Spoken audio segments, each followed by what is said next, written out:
अच्छी बात है कि कुछ लोग महिलाओं के बारे में सोचने लगे। कुछ लोग भाषणों में महिलाओं के बारे में बेटी बचाओ बेटी पढ़ाओ क्या क्या डायलॉग बोलते रहते हैं, लेकिन धरातल पर कुछ नहीं दिखता है। इसमें 4 मुद्दे दिए हुए हैं और वो मुद्दे हैं बढ़ते हिंदुत्व के कारण हो रहे अन्याय अत्याचार के कारण व निवारण। दूसरा मुद्दा है बहुजन समाज में बढ़ती बेरोजगारी के कारण व निवारण। तीसरा मुद्दा है पाखंडवाद के विरुद्ध जन जागरण तथा महिलाओं का सशक्तिकरण। और चौथा मुद्दा है बहुजन समाज में बढ़ती नालायकी के कारण अम्बेडकरवादी आंदोलन में आ रही गिरावटी के कारण व निवारण। इन 4 मुद्दाओं में से मैं तीसरे मुद्दे पे आप लोगों को बताना चाहूंगी। वो मुद्दा है पाखंडवाद के विरुद्ध जन जागरण तथा महिलाओं का सशक्तिकरण। को मानने वाले होंगे और महात्मा ज्योतिराव फुले को मानने वाले होंगे। बहुजन समाज में हम सभी आते हैं और बहुजन समाज की संख्या बहुत ज्यादा है भारत देश के अंदर, लेकिन उसके बाद से भी हम अपने अधिकार को ले नहीं पा रहे हैं। हम ये कहते हैं सभी देशवासियों को अंधविश्वास और पाखंड के खिलाफ लिखने और बोलने का अधिकार है। ये मालूम है आप लोगों को? ये संविधान में लिखा हुआ है, क्योंकि हमको मालूम भी नहीं होता है, हम संविधान को पढ़ते नहीं हैं। और अगर हम जैसे लोग अंधविश्वास और पाखंड के विरोध आवाज लगाते हैं तो हमको पकड़ के जेल में डाल दिया जाता है। हमको हमारे घर पे नजर बंद करके रखा जाता है ताकि हम जैसी लड़की महिलाएं देश में काला बाजारी हो क्या रही है। तो ये उनका दुख की बात नहीं है, वो हम लोगों के दुख की बात है कि हम लोग जागे हुए लोग नहीं हैं, हम आज भी सो रहे हैं। कपड़ा पहन लेने कहीं मिट्टी सभा में चले जाने से हम जागरूक नहीं होते, अधिकार मांगने से नहीं मिलते हैं, छीने जाते हैं। मुश्किल में कोई बाहर निकल के नहीं आता है, लेकिन पाखंडवाद अंधविश्वास के लिए मैं जब शहर में से स्कूटी लेके गांव को जाती हूँ तो पाखंडवाद के लिए पुलिस वाले सारे रोडों को जाम कर देते। हम घंटों घंटों वहाँ खड़े होकर इंतजार करते रहते हैं। वहाँ आधे कपड़े में लड़कियां नाचती रहती हैं, प्रोटेक्शन रहती है और पूरा रोड जाम रहता है।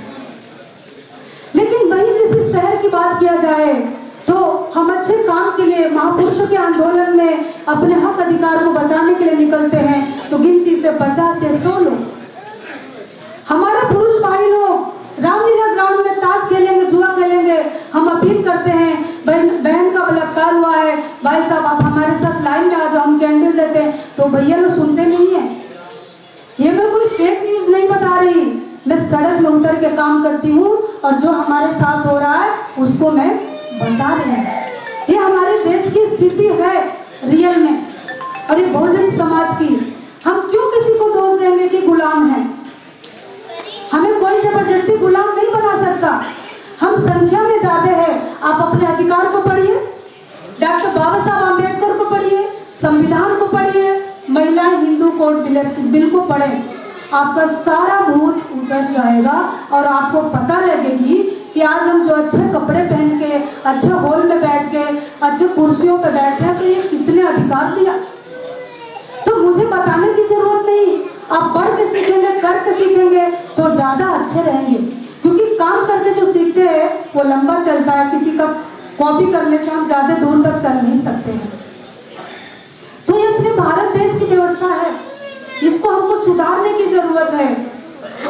हमने एक ऐसे समाज में जीते हैं, पत्थर की मूर्त को लगते हैं 56 भोग और भूखे नंगे तड़पते सो जाते हैं लोग, भूखे नंगे तड़पते सो जाते हैं लोग।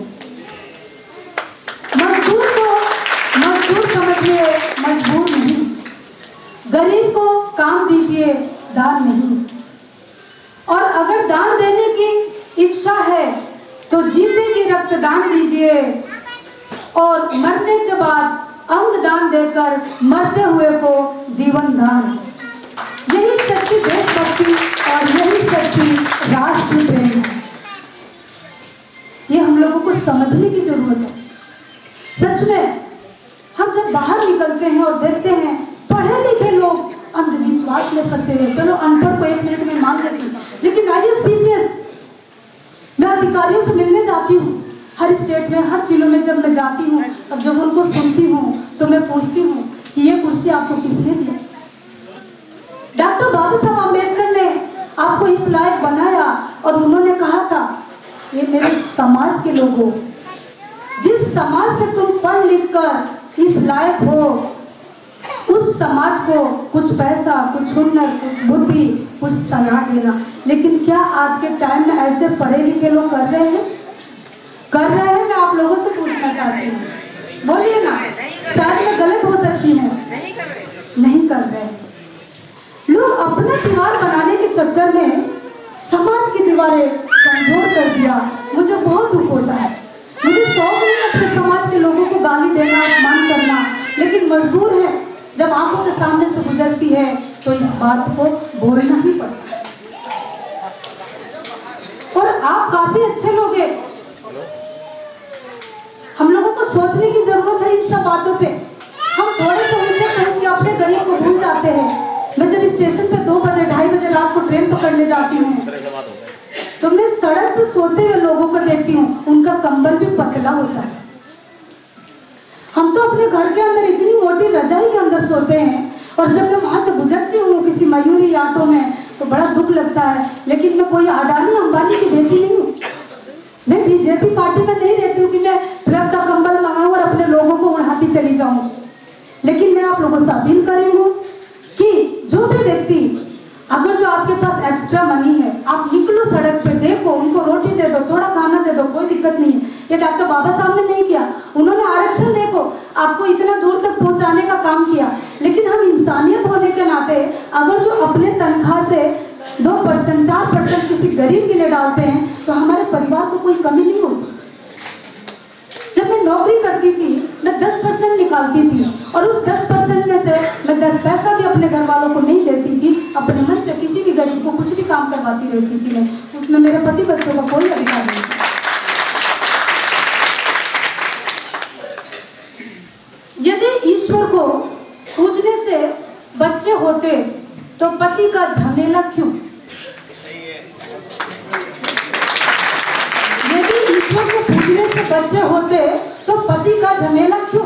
मैं गलत होंगी तो मेरे को इसको सवाल करिएगा, क्योंकि बहुत सारी महिलाएं भगवान जी को ढोती है। वो मुझे किसी भगवान पर नहीं बोलना चाहिए, लेकिन अभी बहुत मजबूरी है, हम पाखंड बात में ही जी रहे हैं।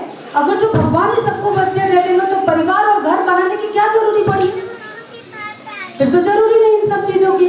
और ये विशेषकर महिलाओं के लिए मैं बोलना चाहूंगी कि महिला इतनी शक्तिशाली होती है, जो महिला सशक्तिकरण का काम है।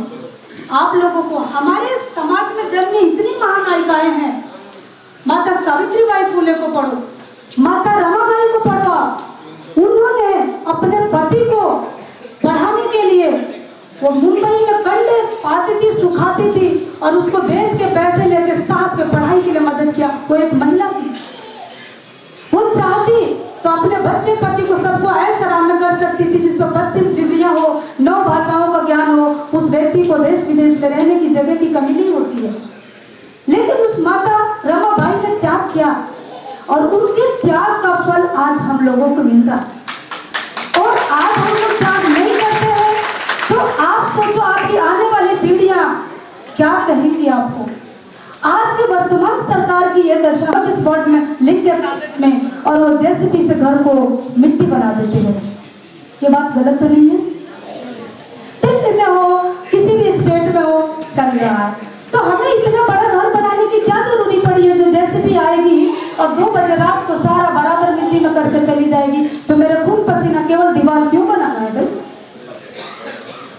और महापुरुष ने इतना बड़ा त्याग इसलिए नहीं किया कि केवल हम अपने लिए ही जीवे। हमको सबसे पहले इंसानियत बरतनी होगी और इंसान ही इंसान के काम आता है। आप जाति पाति में मत बांटो, मत बटो, धर्म में मत बटो, देश में एकता आनी शुरू हो जाए। आप पढ़िए, डॉक्टर बाबा साहब अम्बेडकर ने लिखा है एनिहिलेशन ऑफ कास्ट। उन्होंने जाति पाति विनाश लिखा और हम द ग्रेट चार्टर। मैं किसी गाड़ियों पे देखती हूँ बड़ा मोटे मोटे लाइनों में लिखते हैं, मेरे को कहती हूँ शर्म आनी चाहिए जो लिखने वाला व्यक्ति है। क्या है द ग्रेट जाटो? अगर कहीं डॉक्टर बाबा साहब आम्बेडकर का बुक इतने पढ़ते हैं, मेरे को एक लाइन भी नहीं मिला, और इन्हें केवल गाड़ियों में लिख के जाति को हाईलाइट कर रहे हैं।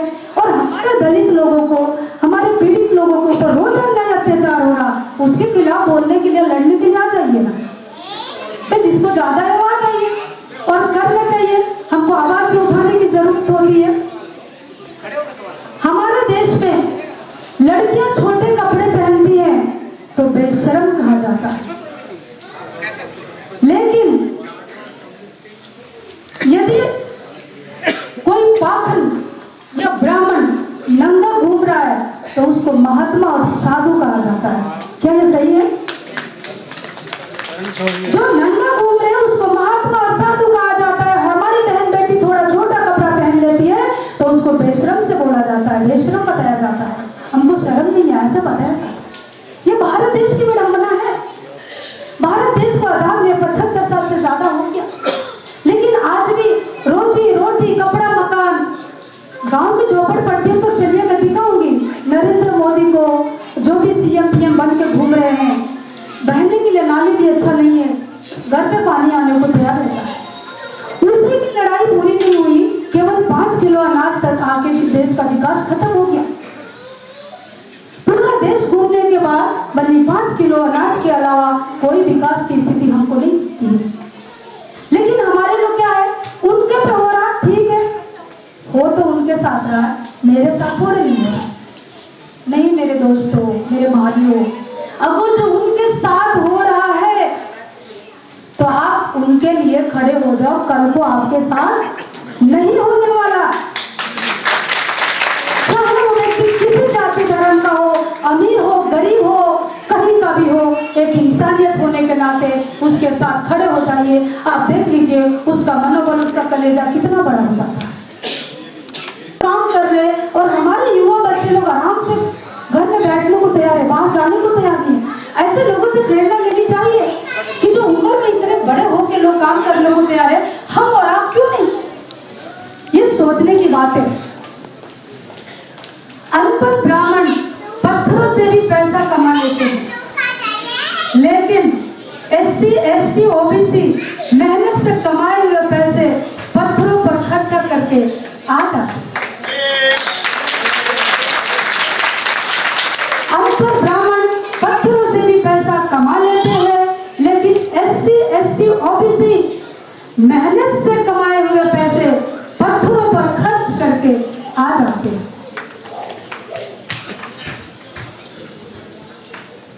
ये हमको और आपको सोचने की जरूरत है। के पास हो जाते हैं, किसी भी पद पर पहुंच जाते हैं, लेकिन लड्डू और बर्फी चढ़ाने के लिए कहाँ जाते हैं हम लोग?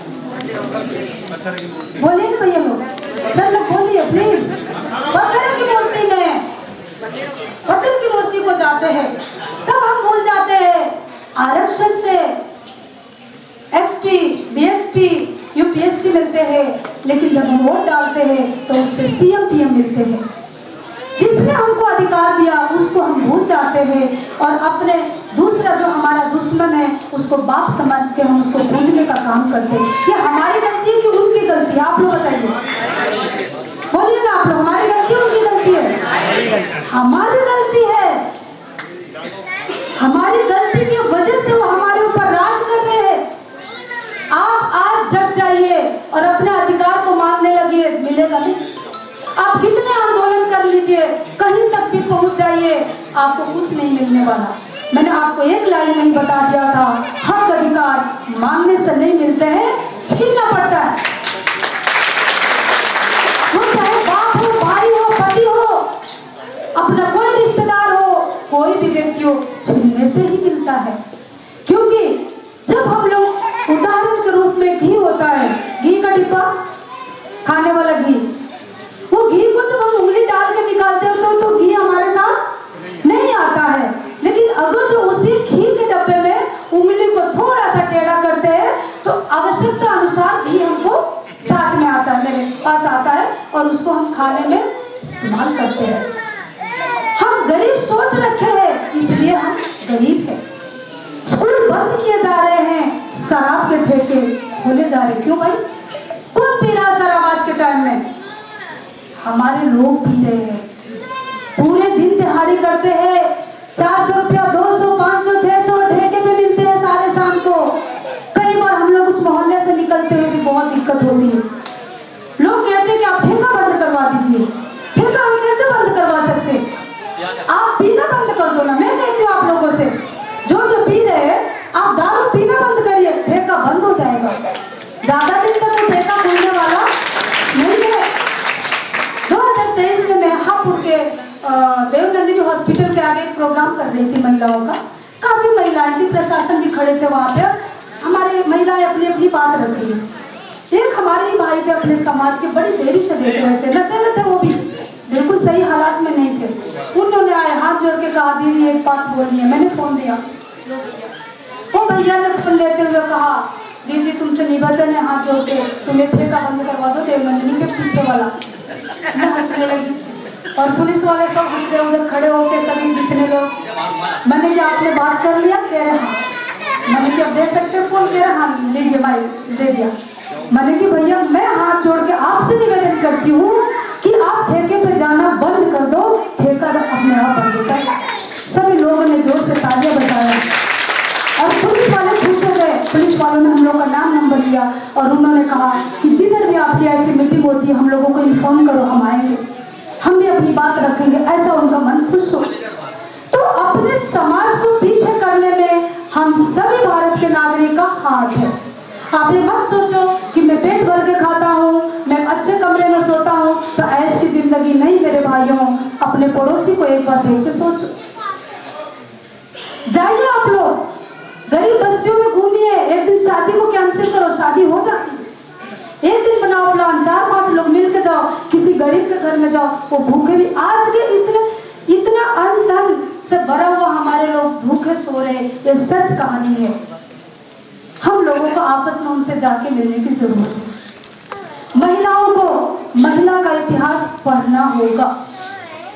फुल्लन देवी को पढ़ो, क्रांतिकारी फुल्लन देवी।